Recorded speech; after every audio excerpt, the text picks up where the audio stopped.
Salut à tous, j'espère que vous allez bien, c'est Romain et on se retrouve aujourd'hui pour faire un point sur l'actu PSG qui est reparti de plus belle ces dernières heures. Hier on avait peu d'informations, mais alors aujourd'hui on a été gâtés et on va commencer avec la plus récente qui concerne Bradley Barcola. Celui qui a fait le plus parler c'est évidemment Colomani avec sa grève, mais à l'heure où j'enregistre cette vidéo, le dossier le plus avancé, sur lequel le PSG est le plus confiant, c'est le Lyonnais, pour qui on a envoyé une offre selon le Parisien, une exclusivité balancée en fin d'après-midi dans un article signé Benjamin Quarez et Marc Méchénois, qui sont deux très bons journalistes. On n'est pas sur du Dominique Sévérac, qui est le cancre de la rédaction du Parisien. Et ensuite, ça a été confirmé par plein d'autres médias, l'équipe et RMC Sport, qui ont repris les mêmes termes que l'article du Parisien, à savoir une offre de plus de 40 millions d'euros formulée à l'Olympique Lyonnais. Fabrizio Romano a été un peu plus précis puisque selon lui, c'est 45 millions fixes. Est-ce qu'il y a des bonus ou non? On ne sait pas. Par contre, une clause à la revente de 10%, toujours selon le journaliste italien. Donc une très belle offre. Visiblement, c'est la première écrite. Peut-être que le PSG a formulé des offres orales par le passé, mais écrite, visiblement c'est la première, c'est ce que j'ai vu passer je ne sais plus où, et dans tous les cas, Textor avait pris la parole il y a quelques jours pour dire qu'il discutait avec Nasser ces derniers temps autour de Barcola, mais pour un échange de joueurs, et qu'il n'y a pas eu d'offre écrite, ni de volonté très claire formulée par le joueur lui-même de partir. En gros, Textor il dit ses agents disent qu'il veut partir, ses agents veulent le faire partir, mais le joueur ne me l'a jamais expressément formulé. Voilà un petit peu l'état des lieux. Alors, ce qui paraît un petit peu bizarre, c'est que ce serait la première offre écrite, sachant qu'elle est quand même très élevée. Voilà, on va pas se mentir, elle est dingue. Disons les choses telles qu'elles le sont, l'offre est complètement folle. Heureusement que c'est pas notre argent parce que 45 millions c'est de la folie pour un joueur qui n'a que 6 mois dans les pattes.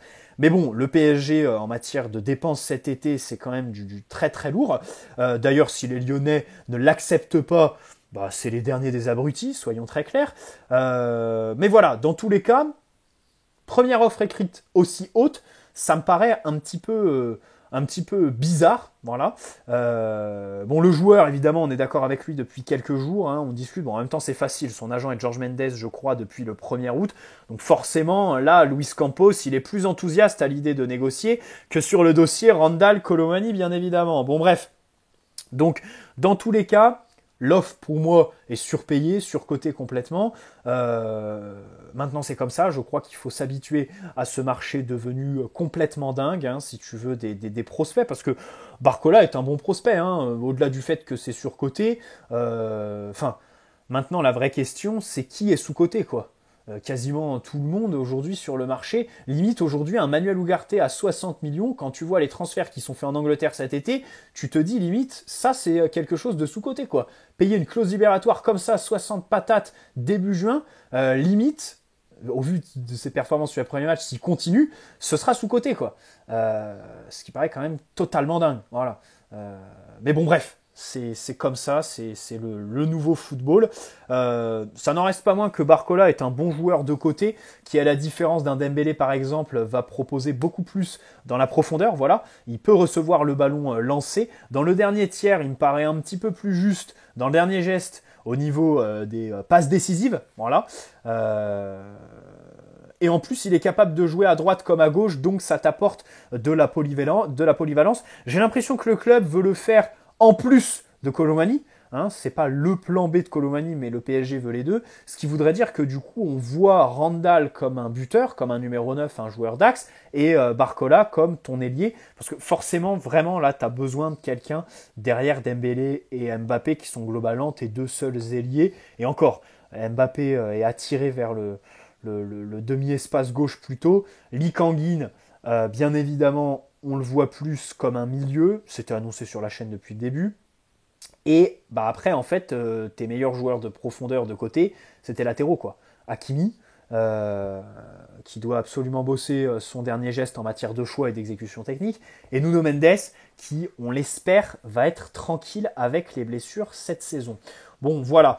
Pas de problème sur Barcola. C'est pas mes sous, comme je l'ai dit, même si c'est clairement surcoté, bien évidemment. Ce qui me gêne, en fait, c'est aujourd'hui 30 août.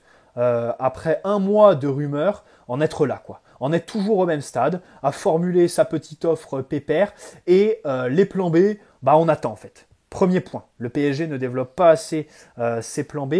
Et ensuite, cette volonté alors de recruter des joueurs jeunes, la fin du bling-bling, les développer et tout ça, c'est une idée comme une autre. Hein. De toute façon, on sait que le plus gros problème au PSG, c'est d'avoir une ligne directrice sur la durée. Donc forcément, aujourd'hui, on ne peut pas se prononcer sur le projet lancé, sachant que après la prochaine élimination en Ligue des Champions, bah en fait, il y a 70% de chances que, encore une fois, tu prennes un virage à 360 degrés, que Nasser fasse table rase de tout, qu'on nous annonce encore l'espèce de révolution, et qu'on change de cap, quoi. Voilà. Donc bon, c'est pour ça que j'ai un peu du mal, mais j'aimerais continuer à mener ma propagande. Le PSG qui se positionne sur les marchés Vitinha, Ugarte, Barcola, aller chercher au Portugal Nuno Mendes, voilà, des jeunes prospects que tu vas payer certes cher, hein, enfin 47 millions pour Nuno Mendes à l'époque, enfin, c'était pas une évidence. 40 millions pour Vitinha, c'est clairement surcoté. 60 pour Ugarte, bon, juste avant ces matchs-là, pour moi, c'était clairement surcoté parce que il avait beau avoir les meilleures statistiques d'Europe en matière de récupération, pour moi, à 60 millions, il fallait quand même avoir un bagage technique assez conséquent. Bon, au final, il s'avère qu'il m'a plutôt surpris dans cette dimension-là. J'espère que dans la durée, par exemple dans les grands matchs de Ligue des Champions, il va pas péter les plombs et que techniquement, il va continuer à progresser, à travailler la personnalité, tout ça. Mais bon, voilà, tous ces marchés-là, je regrette que le PSG ne soit pas sur le sud-américain, par exemple. Parce que aujourd'hui, tu es en Ligue 1, tu es le PSG avec le nouveau fair play financier qui te bloque, donc des transferts de top prospects comme Chelsea, par exemple, qui pète les plombs sur Enzo Fernandez, Caicedo et tout ça. Tu peux pas te permettre ce genre de transfert, en fait. Sur vraiment le top gratin mondial. Parce que Enzo Fernandez, on peut tout dire, c'est exceptionnel, quoi. Le mois d'août qu'il fait, c'est dingue. Donc, tu dois aller les chercher à la source. Tu dois travailler, développer tes réseaux de scouting. C'est là, en fait, où je suis très déçu de Luis Campos, puisque quand il arrive, c'est avec cette étiquette-là. En novembre, rappelez-vous, on était sur des joueurs brésiliens. On était sur le petit croate Vuskovic, qu'on n'entend plus du tout au rayon des rumeurs ces derniers temps. Au final, on n'a rien fait de tout ce genre de deal, en fait. Voilà. Même Xavi Simons, on l'a renvoyé en prêt quand on l'a fait revenir.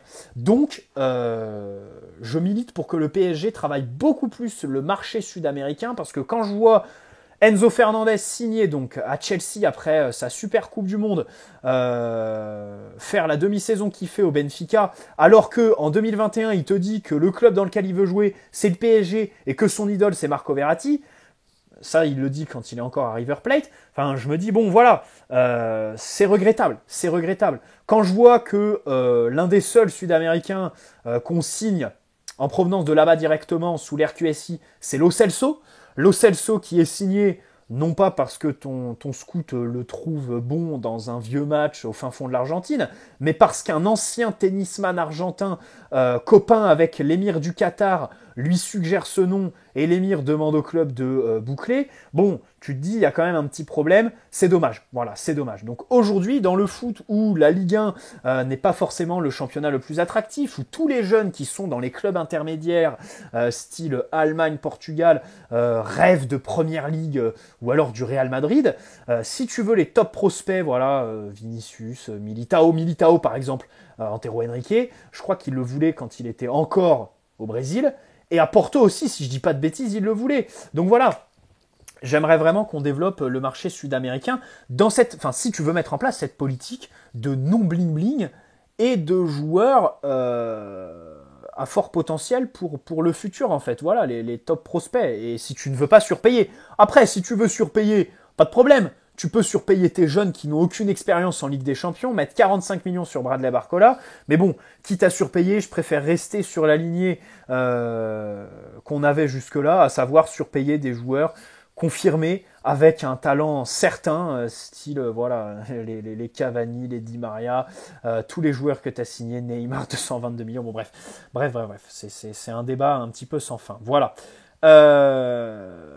Kolo Muani. Kolo Muani, évidemment, c'est le dossier qui a fait le plus parler. Et j'ai un avis un petit peu tranché, peut-être avec un peu d'aigreur là-dessus. Il a pris la parole déjà hier soir dans Sky Germany. Bon, comme d'habitude, il l'a prise 5 minutes après que je poste ma vidéo du jour. Donc évidemment, j'étais dégoûté. Voilà, je poste une vidéo 5 minutes après, une grosse information sort. C'est mon quotidien. Voilà. Pas de bol. Mais bref, dans Sky Germany, il nous dit... le PSG est une opportunité, j'ai vu avec ma famille, je veux l'accepter, et en plus ils ont fait une offre record pour moi. Alors il ne faut pas se méprendre dans la traduction, puisque certains médias français ont relayé, le PSG m'a fait une offre record, sous-entendu une offre salariale, mais non, dans l'original de la déclaration, Kolo Muani dit le PSG a fait une offre record pour moi, donc auprès de Francfort, en matière d'indemnité de transfert.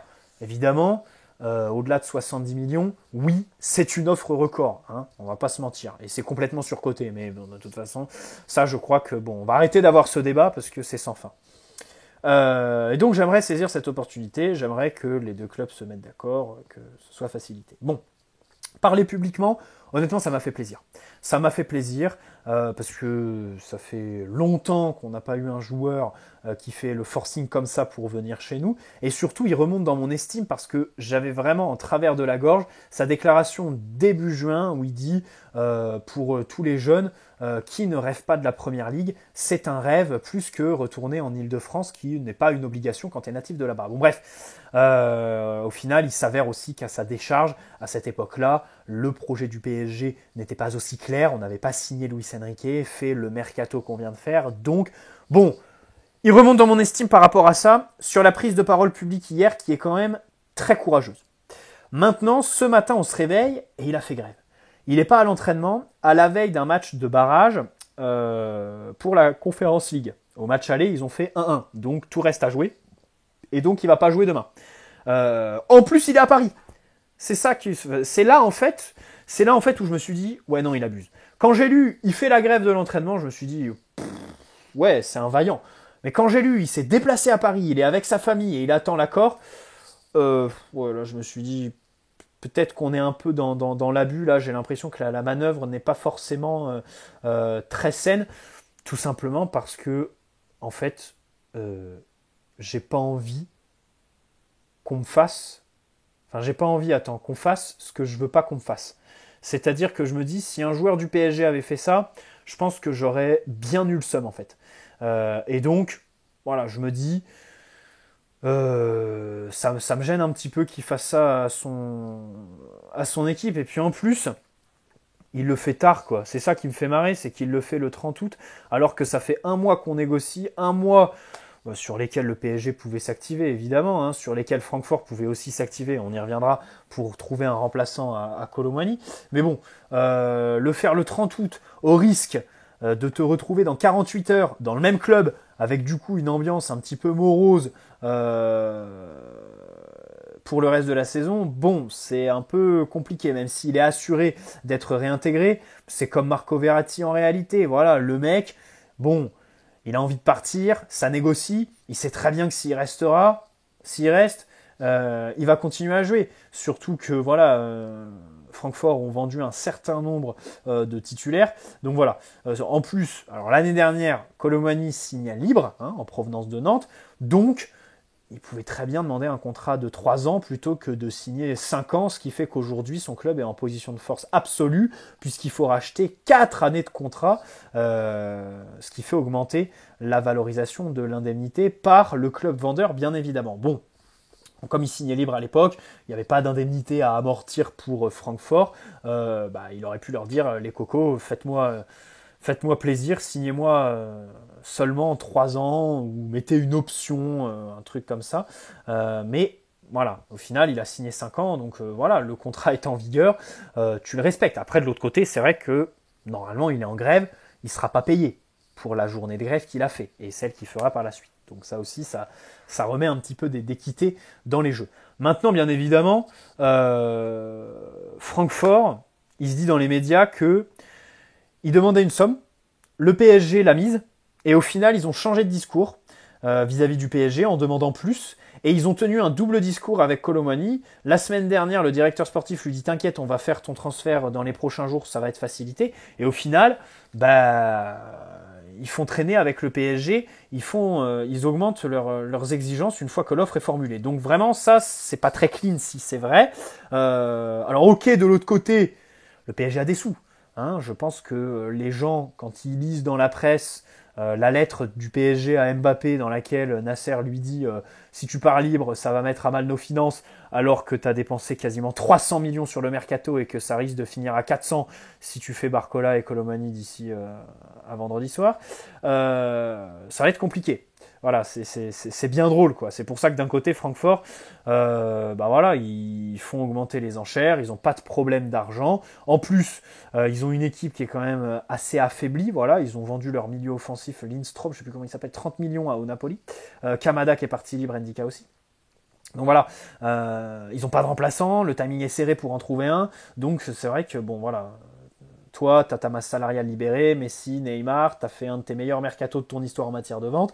Mais bon, de l'autre côté, Francfort, ça fait depuis un mois qu'ils savent très bien que Colomani, enfin, depuis avril, globalement, ils savent que Colomani va partir. Depuis avril, de l'autre côté, ils disent que ce sera 100 millions et pas moins, mais tu peux t'activer plutôt dans le mercato pour chercher un remplaçant, quoi. Et puis surtout, ils n'avaient pas qu'à faire l'erreur de faire partir Kamada libre, Ndika libre, en fait. Hein, voilà, ce qui les a mis un petit peu dans la panade. Hein, c'est aussi leur problème, hein, les problèmes qui sont propres à ce club. Voilà. Et je suis pas sûr qu'ils fassent tout pour trouver un remplaçant à Colo.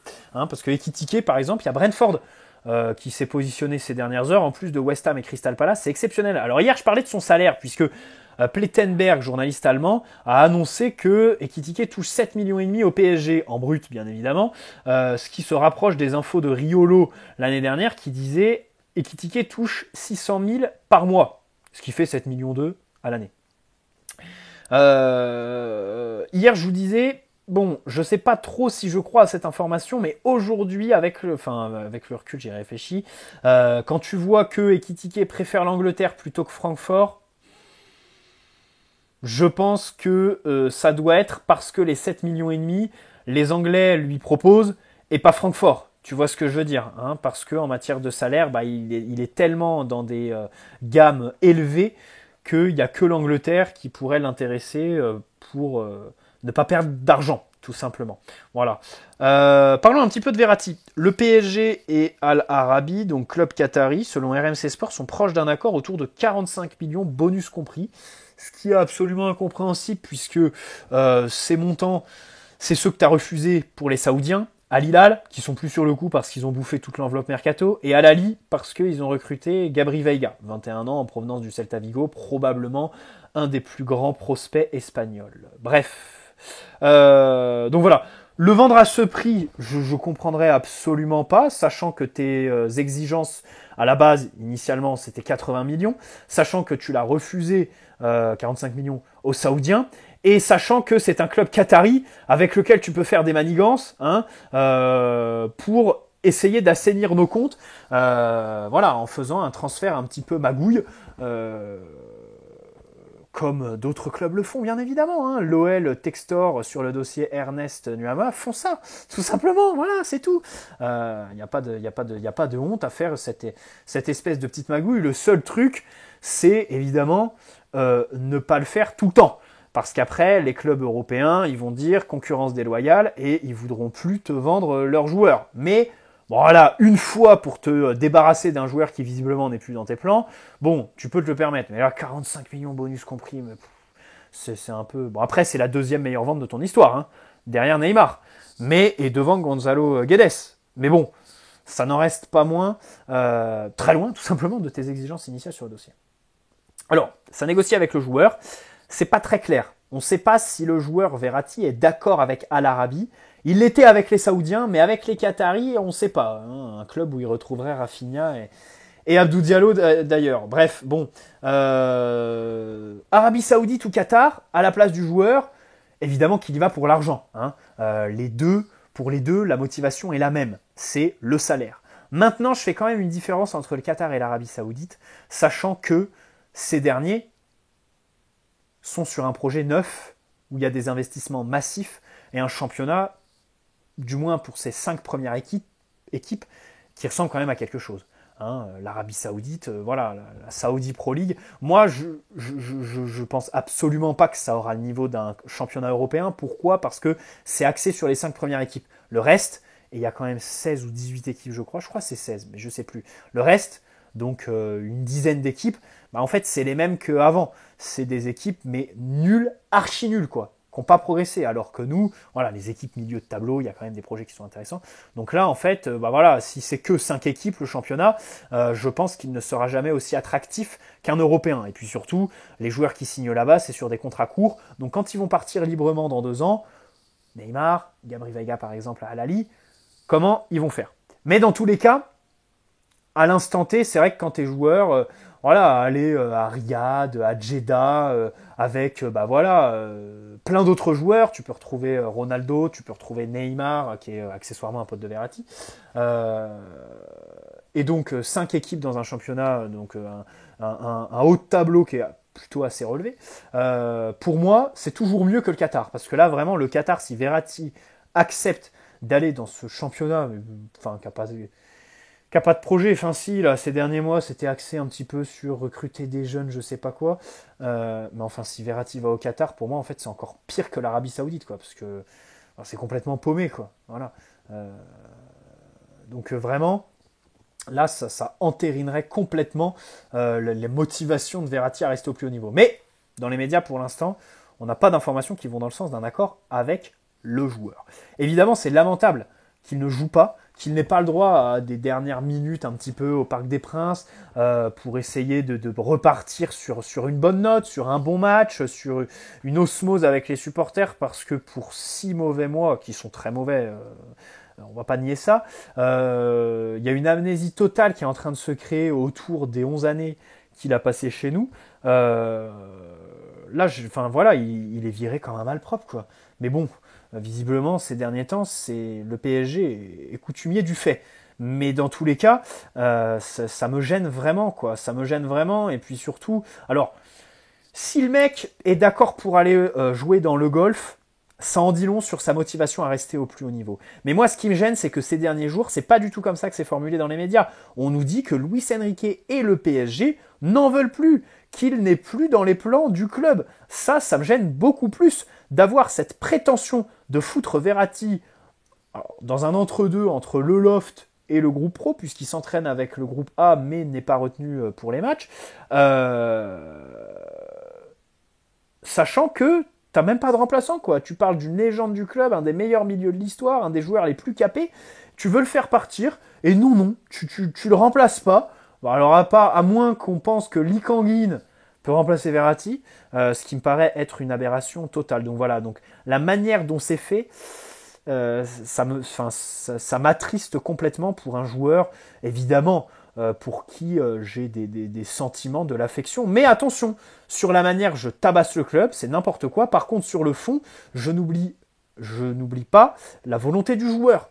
Voilà, parce que je pense, c'est pitoyable de la part du club de ne pas le mettre dans les plans et d'avoir cette prétention-là de vouloir le faire partir, sachant que Carlos Soler et Fabian Ruiz, eux, sont dans les plans. Ça, c'est une phrase qui résume un petit peu.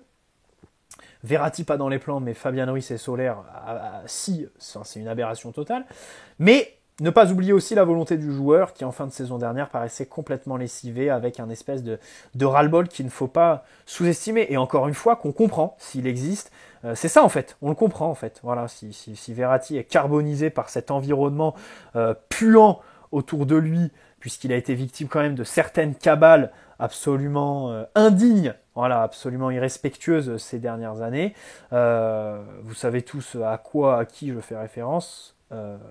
Donc voilà. Bref, bonne soirée à tous. N'hésitez pas à poser un like si cette vidéo vous a plu, vous abonner si ce n'est pas déjà fait. Et on se retrouve, je pense que demain on fera une vidéo sur le tirage au sort de la Ligue des Champions. C'est vrai, mais qu'est-ce que j'ai hâte. Allez, disons que mon groupe favori, moi en fait, sur les phases de poule, à chaque fois ce que je veux, c'est un groupe où on a des adversaires qu'on n'a jamais affrontés.